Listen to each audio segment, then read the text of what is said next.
Natapos na nga pala yung ginagawa kong kulungan. Ito nga pala ay para sa aso't pusa namin. Sana nga pala ay nagustuhan nyo. Masyado kasi maselan si Buntis. For this video, ito nga pala yung kulungan natin. Kulang nga pala siya ng bubong. Kaya naman bumili nga pala ako ng bubong. Medyo may kamahalan nga pala yung bubong na mahaba. Buti na lamang meron sila ditong kapiraso lang. Kaya naman tiningnan ko. Pagkakita ko ay parang pwede na. Ito nga pala ay medyo may kakapalan. Mas matibay na nga pala ito. Kaya naman okay na nga pala yan. Kaya naman sinagay ko na nga pala kay Reddy. Iuwi ko na nga pala ito sa bahay. Kumuha na nga pala ako ng plais. Sabi kasi sa akin ay mag-ingat daw ako sa akin pagbubukas. Medyo kinabahan nga pala ako dito mga katampi. Dahil daw ay tumatalsik daw ito. Kaya naman dahan-dahan nga pala ako. Kaya mga katampi, okay na. Bali ilalagay ko nga pala dito. Subalit pagkakita ko ay parang kulang. Kaya naman hahatiin ko na lang sa dalawa. Tapos nga pala may nakita ako ditong puno na dati kong ginawang alkansya. So yan guys, kaya naman naisipan ko barnisan. Bago nga pala lahat, iwawalisan ko muna. Para mga alikabok ay mawala. Kung nakasubaybay nga pala kayo sa akin dati, ano nga pala kwento tungkol dito? Almond nga pala yung pinili kong kulay. Ito nga pala kinukulayan ko na. Para naman mas mukhang bago. Sobrang tagal na kasi ito mga katampi. Ito sana ibebenta ko kay Boss Toyo. Tapos napansin pa nga ako ni Boss Toyo nung dati. Kasi nga ginawa kong alkansya yan dati. Yan kasi inapulot ko lang. Tapos meron na iwan mga lumang barya. So balik tayo sa kwento. Tapos na nga pala yung aking pagbabarnis. Para may problema mga katampi. Lalo pumangit nga pala yung kulay. Sa palagay niya mga katampi, parang sunog na kahoy na talaga. Grabe yung barnis talaga nakakainis. Kaya naman balik na nga pala ako sa loob mga katampi. Ito nga pala, bumili nga pala ako ng mga gagamitin natin sa papaganda ng kulungan. Kulungan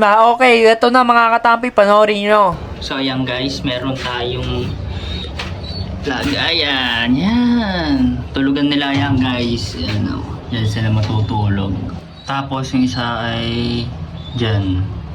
Tulugan niya, and then ito yan. Wow, ganda guys. So mga katampi, ay natapos na nga pala ang aking pagkagawa sa aking kulungan ng mga pusa at aso mga katampi. So ayan, papakita ko sa inyo mga katampi. Ayan guys. Okay, nauna na nga pala si Ashlong guys. So pasok tayo, syempre may basahan. Ayan guys, Grabe. Pastig na Ashlong. Ayan guys. Ito naman para sa mga pusa to guys. Ayan.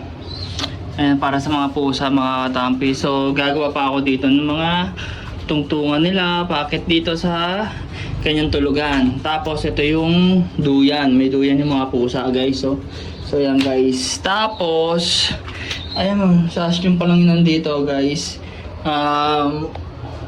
Tatapusin ko na ito siguro bukas or sa susunod na araw mga katampi. So ayan, ano masasabi nyo mga katampi sa ginawa kong kulungan ng mga aso at pusa namin mga katampi? Alam nyo anong dahilan mga katampi?